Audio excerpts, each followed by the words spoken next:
This program has been given a voluntary rating of PG-13. This is due to scenes with animated blood and gore, as well as themes that some may find disturbing. Viewer discretion is advised.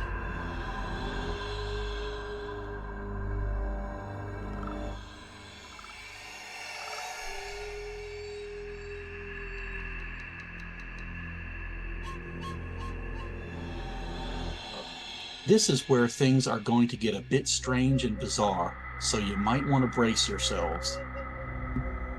I was actually seeing them. I was actually seeing a ghost. So I saw what I would consider to be an apparition outside of my bedroom door that had been left half open.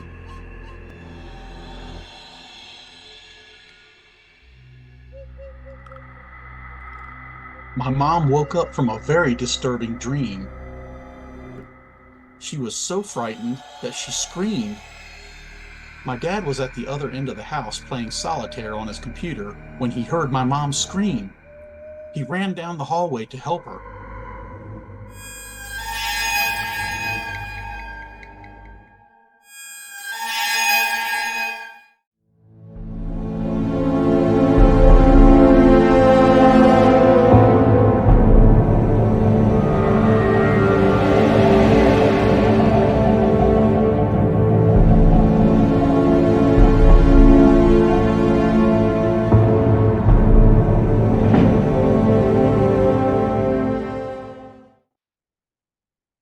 Welcome to Our Family's True Tales of the Supernatural. This is the show where I talk about paranormal activity my family and I have witnessed. I'm going to be sharing a couple of stories on today's episode. Both of these stories have a lot of meaning to me personally. Now, before we get started, please remember to click like, share, subscribe, or follow if you're on Rumble. Feel free to tell me what you like about the show in the comments section, and feel free to let your friends know about the show as well. For now, let's get to our first story.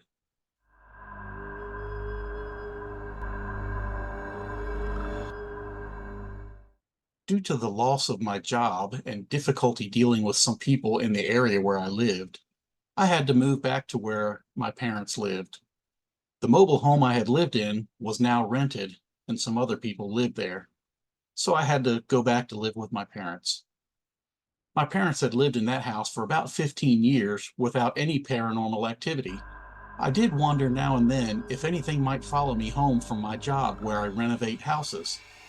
I suspected that some of the houses I worked in had some paranormal activity. I hoped that I wouldn't have any problems in the house where I lived. Well, a few years went by, and we did start to see some things that seemed creepy. The first incident left me wondering if I had actually seen something real or if something else caused the problems. I didn't feel like saying anything about it at first, but our family later had other incidents as well. I'll tell you about how it all started so you can understand the situation. There was an event that I witnessed in our house, and it all started in August of 2016 when I had a kidney stone. I was given morphine in the hospital and took some strong medication over the next few days to relieve the pain. The first night as we went home from the hospital, the morphine made me see the opposite color on the traffic signal lights. I was told this happens to people when they get morphine. Fortunately, I wasn't driving. I saw other strange things during those next few days as I stayed in bed to recover from the kidney stone. Yet, some of the things I saw continued to appear long after I stopped taking the medication.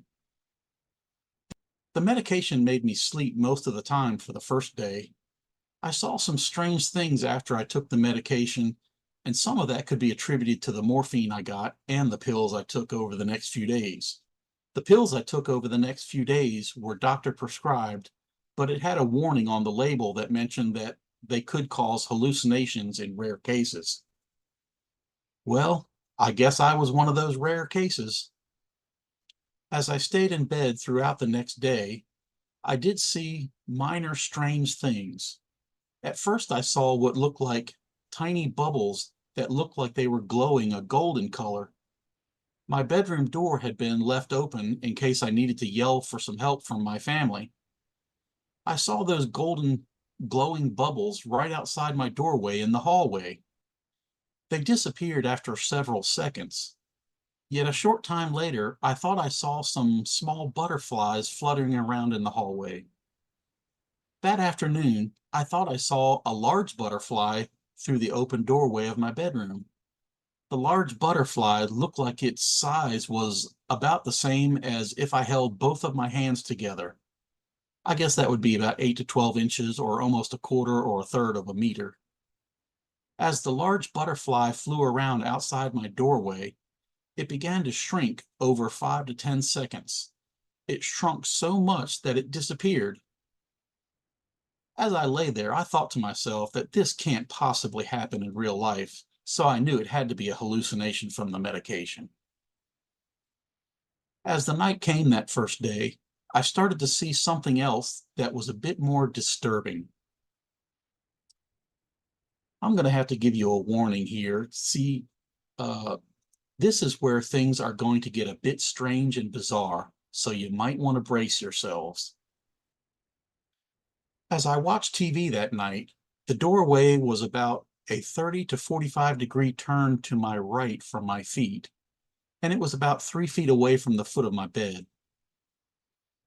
The TV was a foot or two off the foot of my bed and just slightly to my left. As I watched TV, I kept seeing this figure as if he kept tilting his head to peek into my room through the open doorway. The person would stand there looking at me. As I would turn to look back at the man, it looked like he would quickly duck back into the hallway so I couldn't see him. It seemed like he didn't want me to see him at all. He tried to look in at me several times as I watched TV. I kept trying to turn my head to see who it was, but every single time I turned my head towards him, he pulled his head back into the hallway so I couldn't see him. I had a difficult time getting a good look at him because of this. I could only see him out of the corner of my eye, but he always turned away, so I couldn't get the opportunity to look straight at him. I realized I wouldn't get a good look since he wouldn't let me get a good look at him. So I tried a new strategy. I tried to watch TV, and when the man peeked into my room, I tried to see from the corner of my eye. I did this for a while and tried to figure out what he looked like. I was using my peripheral vision, which was a bit blurry, but I was starting to get a good idea of what he looked like. What I could see seemed to be a bit disturbing, and the more I saw of him, the more disturbing it became. Yet, I was so weak and incapacitated that I couldn't yell for help. I couldn't tell if it was another hallucination or if it was real. I couldn't tell if this was a real person, a hallucination, a ghost, or something else. I couldn't tell. I didn't want to bother my family if it was only a hallucination. I also didn't want to describe the scary sight that I had seen. I thought it would make my family afraid or give them too many eerie feelings. The guy I saw had pale skin and a few trickles and streams of blood coming from his head going down across his face. The figure also had somewhat long, stringy hair down to his shoulders. Some of his hair hung down in front of his forehead and face. I got to the point where I tried to talk to him when I saw him, since I could see him out of the corner of my eye. I told him I could see him, and I let him know I could only see him out of the corner of my eye. I also told him it was okay for him to be there and that he didn't need to hide from me. I even commented about how it looked like he got injured. I told him I was in bad shape as well, and I was recovering from a kidney stone. I told him it looked like he had blood trickling down his face, and he seemed pale. I asked if he had been in an accident or a wreck, and if he thought that he might be dead. It seemed like he nodded his head as if to say yes. I told him that if he was dead, there shouldn't be any more pain, I let him know he was free to move on to his final reward in the afterlife if he wanted to. As I recovered and didn't use the medication anymore, I didn't see that guy as much, but I did still see him sometimes. He seemed to look like he was in his 20s or 30s. I didn't see the butterflies or the glowing bubbles in the hallway anymore, but I kept seeing this pale man for several weeks after that. It might have even been a month or two. If I had stopped seeing this man when I stopped using the medication, I could say I hallucinated the whole thing. Yet that wasn't the case. I kept seeing him a few more times over the next few months. So it seemed like the medication didn't cause me to hallucinate this image of this man. I was actually seeing him. I was actually seeing a ghost. Then again, maybe the medication was so strong that my mind was halfway between this world and the next. Maybe that's what brought him into my sight. However, I still can't figure out why I kept seeing the guy for a few months after I stopped taking the medication. Unless there really was someone there. Maybe there really was a spirit there. So I saw what I would consider to be an apparition outside of my bedroom door that had been left half open. It was a very eerie sight to see. I started to wonder if the apparition I saw was a former resident of this house. I found out that the adult son of the family that lived here had died in a motorcycle accident. That might explain why I kept seeing him with blood streaming down over his face. I eventually looked on the internet and found some pictures of the adult man. It looked like the figure I saw, except the guy I saw was a bit more pale and had trickles of blood running down his face. To spare the family any grief, I will refrain from mentioning these people's names. However, I do have a photograph of the man and his gravestone. Sometime later, I talked to some folks who knew the man and had seen him near the time of his death. They described how he looked in the days before his death, and it turned out to be exactly like the guy I had seen. They described the guy as having a slim to medium build, having a clean-shaved face, and having long, stringy hair exactly as I had seen. The picture I found on the internet showed him with a beard, but the guy I saw had a clean-shaved face. Yet the folks I talked to described him that exact same way. I can also say that I said a few prayers about the situation and asked God to open heaven's doors for this guy. I also prayed out loud in the hallway outside my bedroom door. I spoke out loud and asked God to allow him to enter his final reward and go to heaven if it's possible. I told the guy that he was free to go to his eternal reward. I noticed that after I asked God to resolve the situation, I haven't seen the guy anymore. I hope I helped them move on, or if it was all in my head, I hope I don't need to deal with it anymore.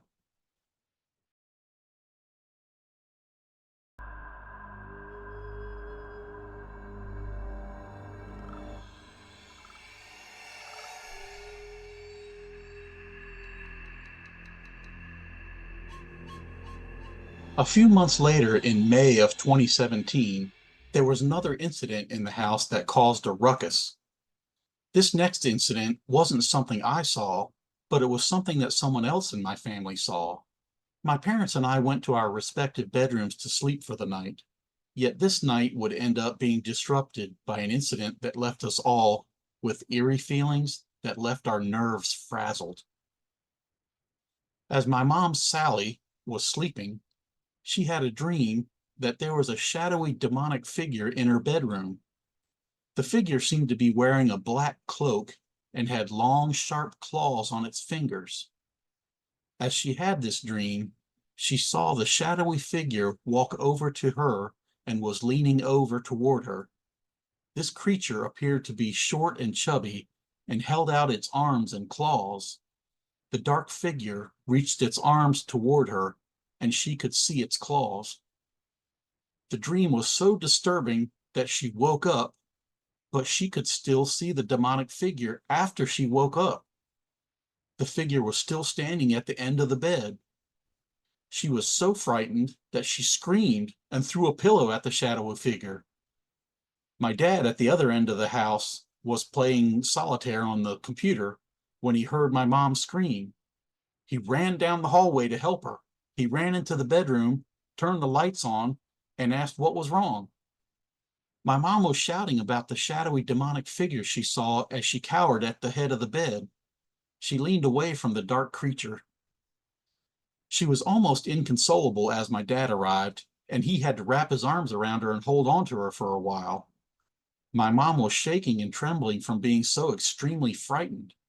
My mom could still see the creature after my dad had turned on the light. My mom continued to tremble and hold on tight to my dad while trying to hide in his arms. As she sat there shivering and weeping, my dad asked what was wrong. At first, all she could do was point over to the end of the bed where she saw the evil-looking figure. My dad looked around but saw nothing. A few seconds later, the dark figure seemed to fade from my mom's sight and it disappeared. Since my dad didn't see the shadowy figure, he stayed there hugging my mom and holding her in his arms. My mom was so distraught that all she could do was clutch onto my dad, sit there, and cry. She was then trying to explain to him what she saw. The next morning, my mom asked if I knew what had happened the previous night. I told her I didn't notice much of anything, although I thought I heard them get up for a midnight snack. I hadn't even noticed anything except the sound of them walking in the hallway in the middle of the night. I felt a little foolish because I didn't hear any of the big ruckus because I was in such a deep sleep. I think I woke up a short time later and heard them walking down the hallway. I thought they got hungry and were just getting a midnight snack or going to the bathroom. That's all I thought it was. I found out it was much more than a mere midnight snack or a walk to the bathroom. She told me about the scary dream where she saw a shadowy, demonic figure in a dark cloak standing over her. The sight of that dark figure startled her so much that she awoke and found that she could still see it standing over her. She also told me that she screamed and my dad ran into the room. She said he came in and turned on the light, but the demonic figure seemed to fade away in the light after a few seconds. Once it faded away, she couldn't see it anymore. I told her I had occasionally seen something strange in our house as well, which started a few months prior to this incident.